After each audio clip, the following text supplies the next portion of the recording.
kilogram object is suspended on a cord from a ceiling and attached to a wall as shown in the figure below. Draw the free-body diagram and find the tension along the cord. So, in this problem po, we have three tension, tension A, tension B, and tension C. And we are asked to calculate each tension forces. And also, we are asked to illustrate po yung ating free-body diagram. So, magsisimula po ako dito sa block. So, sa una pong free-body diagram, magdodrawing ako ng Cartesian plane. At yung point of origin po ng aking Cartesian plane will represent po the object of interest in this problem, which is yung ating block. So sa ating block po, meron po tayong two forces. We have the gravitational force, so pababa, and we have a tension pataas, which is yung ating tension C.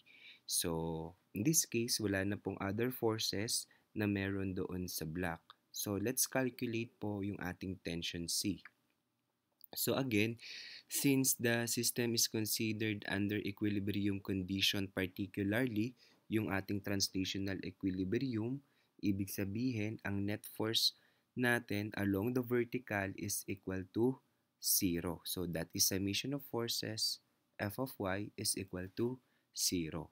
So we have tension C, pataas po yung ating tension C, and then plus gravitational force is equal to 0. Now, let's apply the direction. So, positive pa rin si tension C kasi sabi ko nga kanina, pataas si tension C. Tapos, negative yung ating gravitational force kasi pababa yung ating gravitational force. Ngayon, gusto ko makuha yung tension C. Ang gagawin ko po ay aking itatranspose yung gravitational force from left going to right at papalitan ko yung sign niya from negative to positive. So, ang tension C natin ay equal sa Fg. So, yung gravitational force natin equal po siya sa product ng mass times acceleration due to gravity. So, dito yung mass ng object natin ay 50 kg multiplied by acceleration due to gravity, that is 9.8 meter per second squared. So, 50 times 9.8, that is equal to 490 Newton. So, ibig sabihin po, yung tension C natin ay 490 Newton. Okay, tandaan po natin, again, tension C is 490 Newton. Next is, we have to illustrate the free-body diagram of the nut here. So, the nut here po is the object of interest natin ngayon. Yung nut po na ito, it holds the three tensions po together. So, yung A, tension B, and tension C. So, in this case po, we have tension B, which is measured with respect to x-axis, 52 degrees. So, pag nag-drawing kasi tayo ng line po dito, okay, and kukunin po natin yung angle dito, that is 52 degrees kasi po alternate angle po siya. Ibig sabihin kung 50 degrees po ito, yung angle po dito with respect to horizontal is also 52. Tapos, yung tension B po natin, mahahati po siya sa kanyang component. The horizontal component, which is equal to TB cosine theta. So, bakit cosine theta po? Kasi yung TB cosine theta po, yun po yung horizontal component ng ating tension B. And the angle po is measured with respect to y-axis. So, that is the adjacent side of the triangle. And then, we have the vertical component of tension B, that is TB sine theta. Okay? Next po, we have the tension A, which is equal to 38 degrees yung kanyang angle. So, same reason, alternate angle. If we draw a line here, okay, and we need to identify the angle with respect to horizontal, alternate angle, so 38 degrees po. So, yung ating tension A po ay mahahati din sa dalawa. So, we have the vertical component kung saan tatawagin natin siyang TA sin theta, and we have the horizontal component at tatawagin natin siyang TA cosine theta. Tapos, dito sa ating knot, we still have the tension C. So, in this case po, yung tension C natin ay baba. So, tension C is downward. So, now let's calculate po yung ating tension A and tension B by applying the first condition of equilibrium. So, magsimula tayo sa net force along the horizontal. That is summation of forces F of x is equal to 0. So, ilan po yung force natin na nasa x-axis? Dalawa. TA cosine theta and TB cosine theta. So, negative TA cosine theta plus TB cosine theta is equal to 0. Bakit po negative yung TA? Kasi kaya po siya negative, papunta po kasi siya sa kaliwa. Okay?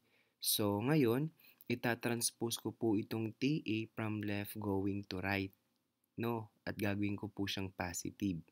So, in this case po, we have negative 3A TA cosine 38 plus TB cosine 52 is equal to 0. And then, transpose natin, TB cosine 52 is equal to TA cosine 38.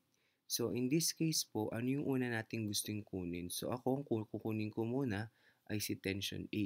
Kaya, i-divide ko sila both side by 38 degrees or cosine 38 degrees. So, makakancel po yung ating cosine 38 degrees, leaving us with tension A. So, we have TB cosine 52 divided by cosine 38. Kaso, hindi natin makukuha yung tension A hanggat walang value yung tension B. So, kailangan muna natin kunin yung value ni tension B. So, let's use summation of forces along the vertical is equal to 0. Ilang force naman meron tayo sa vertical o sa y-axis? So, tatlo po yan. TA sin theta, we have TB sin theta, and we have TC. So, we have again TA sin theta, positive kasi pataas naman siya dito, plus TB sin theta, positive pa rin kasi pataas si TB sin theta, minus TC kasi pababa yung ating TC is equal to 0. Next, let's substitute TA sin theta is equal to TA sin 38 degrees plus TB sin theta, which is equal to TB sin 52 degrees minus 490, which is the value of our TC. Yun yung nakuha natin kanina, is equal to 0. Ngayon, ang gusto ko kasing kunin naman ay yung tension B kasi ito yung kailangan ko para makuha ko yung value ng tension A, tama? So, ang gagawin po natin ay kailangan maging tension B din ito. So, paano po ito magiging tension B? Isa-substitute po natin yung value ng TB na nakuha natin kanina. Okay? Sabi kanina, yung TB, not TB but TA rather, sorry, TA, yung na value na nakuha natin kanina, ang TA daw ay equal sa TB cosine 52 degrees divided by cosine 38.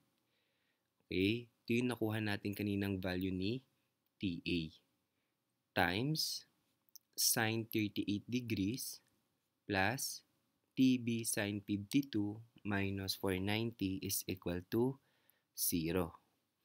Ang next step natin ay ipa-factor out natin dito yung TB sa ating equation. So, we have TB is equal to cosine 52 degrees divided by cosine 38 times sine 38 plus sine 52. So, tinanggal po natin, finactor out lang natin yung TB. Okay? Kasi pag minultiply natin si TB dito sa term na to, that is equal to TB cosine 52 divided by cosine 38. Kapag minultiply naman natin si TB kay sine 52, that is equal to TB sine 52.